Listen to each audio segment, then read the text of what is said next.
иштеп жүрөм, жамаат суюктан авария этип коюп. Азыр вокзал жакка келип калдым эле, как раз Ленскийге түштүм ылдыйраак. Могу двухконтактный тормоздук иштебей калган болчу. Могу лампочка. Ушуну алмаштырам азыр. Анан бул жактан экөө иштебей калды, эки мурда. Могу экөөсү. Габаритка. Ушуну алмаштырыш керек. Анын үчүн муну четиш керек экен. Ошибканын баягын алмаштырып бул жактан. Анан кайра линияга чыгабыз буюрса. Эсинче могу номер освещениянда бирөөнү алмаштырып коюш керек да. Могул жагы күйөт беле, бирөөсү күйөт, бирөөсү күйбөйт. Карайын да. Бул күйөт экен. Бул күйбөйт, ушуну алмаштырып коюш керек. Короче, замокты ачып, заднийге салып тияк кылып текшерип атабыз. Иштебегендер бүт алмаштырабыз азыр.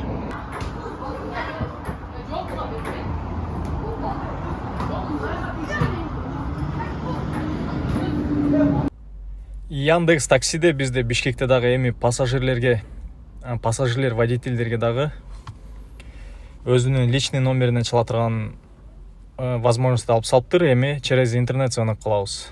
Россиядагыдай. Индрайверде деле ошондой болчу го. Личный номеринен чала албайсың. Приложениеден через интернет ошондой звонок болуп калыптыр. Эми пассажирлер кидайт эткен болсо, заказ берип, барып күтүп турганында отмена кылган болсо, кийин теги телефонуна чалып сүйлөшө албай каласың, заказ отмена болуп кеткенден кийин. Мурдагыдай кылып аябай жинге тийип кидайт этип кеткен пассажирлердин номерин Лалофого киргизип, арзан нерсе киргизип, паркингге чалдыра албай калат экенсиң. Бир жагынан жакшы, персональный информацияңды эч ким билбегенге, бир жагынан ушундай минусу да бар. Сампаларын, габаритка иштебей калган габариткаларын, стопторун, двухконтактный лампочкалар, номер освещения баарын алмаштырдым, зыңк болду. Андан чыгып алып, мечитке кирип, асыр намазын окуп, кичине кечигирээк болуп калдым, асырдын убактысында. Анан азыр кайра үйгө баратам. Үйдөн чай пай ичип, уже шам болуп калат ага чейин. Анан шам намазын окуп алып, кайра линияга чыкмайм. Буга чейин 5 заказ кылдым, 1201 сом чыкты суммасы. Как раз объездной жака, объездной Алматинкага келген болчум. Вокзалга акыркы заказ менен. Ошондон ылдыйраак түшкөндөгү замена масладан бүтүрүп алдым ошол нерселердин баарын. Анан артыңкы жана стовунда лампочкасы бир жеринде лампочкасы ичине түшүп кеткен экен. Ошондо вытаскивать эттим жанагындай магнитиги менен. Араң жарым саат кылдым окшойт. Жарым саат эмес болсо да 15 мүнөттөй убакыт кетти окшойт. Бирок тигинси жакшы экен. Только магнит эмес экен, жанагысын тартса, артын тартса кармагычы чыгат экен го. Анан кайра кое берип койсоң өтүп кармап калат турган. Бир зым менен тыгып, ошону жылдырып лампочканы удобный коюп алып, анан кийин жанагын тыктым дагы, ошону карматып туруп чыгардым да, ошо сон болду. Азыр объездной менен баратам. Объездной ремонт бүт. Кичине чыдап койсок буюрса, ремонт бүтүп бар жок, зыңк болуп калат. Кичине чыдап коюш керек только. Терпи, казах. Атаманен будиш дейт го, ошондой. Анан жамаат силер эгерде өзүңөргө ишеничтүү таксопарк издеп жаткан болсоңуздар, сиздерге эксперт паркты сунуштайм. Бул парк 8 жылдан бери Россиянын территориясында мыйзамдуу түрдө иштеп келаткандыктан өзүнүн айдоочуларына коопсуздукту жана туруктуулукту кепилдикке берет. Анан парктын комиссиясын өзүңөр каалагандай кылып тандайсыңар. 3 түрү бар. Биринчиси ар бир заказдан 4 сомдон, экинчиси 2%, үчүнчүсү суткасына 55 эле сом кылып коюп, каалаган суммада, каалаган количестводо заказ кыла берсеңер болот. Анан жакшы дагы бир нерсеси приведи друга, досуңду чыгыр деген программасы бар. Досуңду чыгырдың, 1000 сом иштедиң. Эгерде 5 досуңду чыгырсаң 5000, 10 досуңду чыгырып, 10 досуң иштесе 10000 аласың. Ошондуктан эксперт паркка кошулабыз жана өзүбүздүн кирешебизди өйдөгө көтөрөбүз. Дагы бир айта кетчү нерсени унутуп калыптырмын, жамаат. Анан акчаңарды баланстагы каалаган банкка, каалаган суммаңарды каалаган убакта 24кө жети чыгарып алсаңыздар болот. Анан могу закатты карагалачы, кандай гана кооз закат. Мына эми наглядно көрсөтүп берип коеюн. Позвонить дегенди басканда мына. Позвонить по телефону деле турат экен. Позвонить по интернету эки вариант тең бар экен, жакшы. Мына кылганда өзүнүн номерин көрсөтөт экен. Монткенде по интернету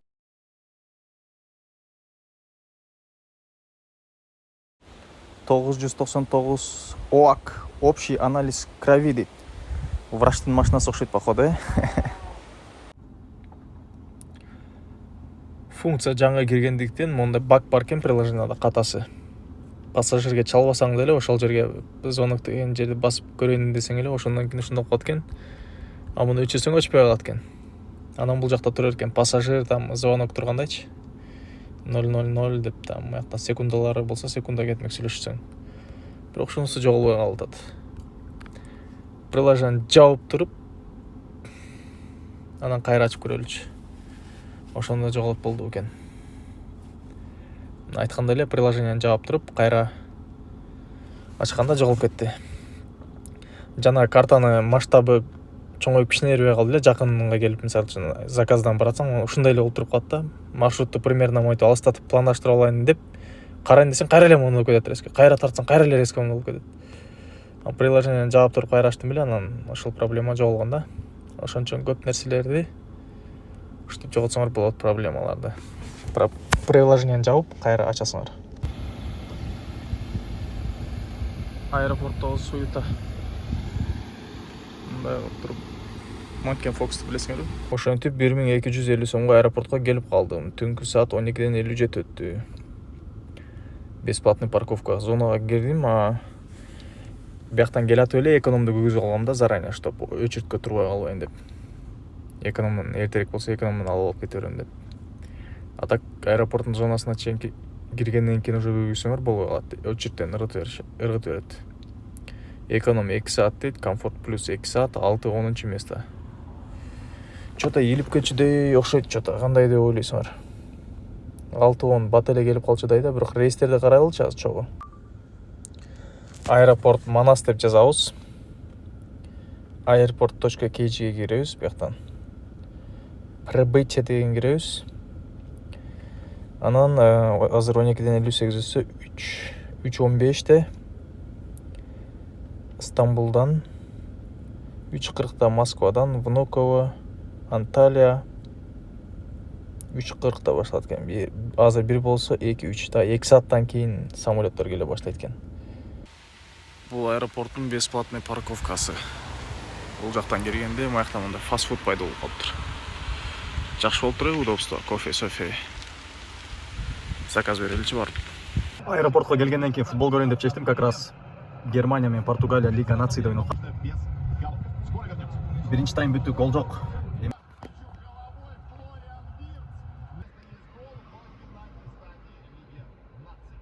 2-1 Португалия утту, Португалия.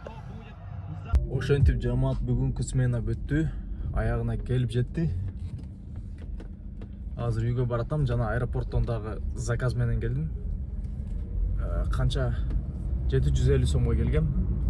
Андан чыгып кайра 2 заказ кылдым. Экинчи 2 заказбы, 3 заказбы кылдым. Жок, 2 заказ аэропорттон кийин 2 заказдан. Экинчи заказ менен как раз үй жака жакын келип калдым, анан ушундан ары үйгө кирип кетмей. Азыр итокторун жазып коем бүгүнкү сменанын.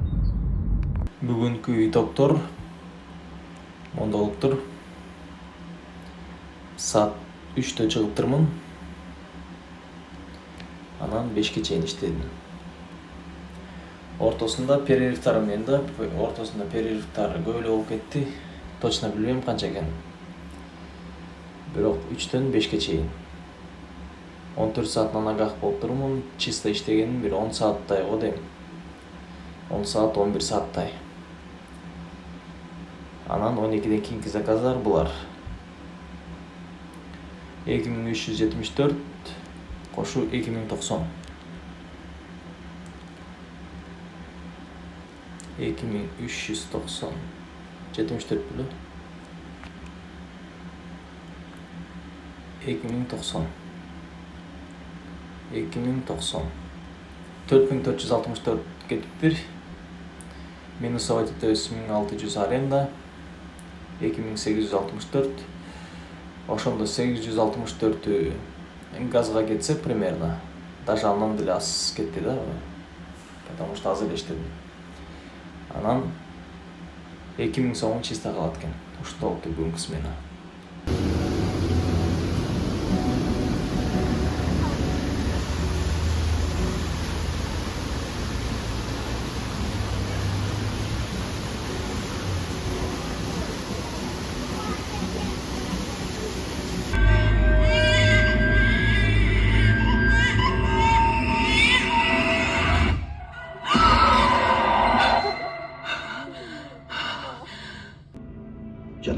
пайгамбары Мұхаммед алейхиссаламға салам жана салаваттар болсын. Шыпа Аллахтан, себебі бізден болсын. Амин.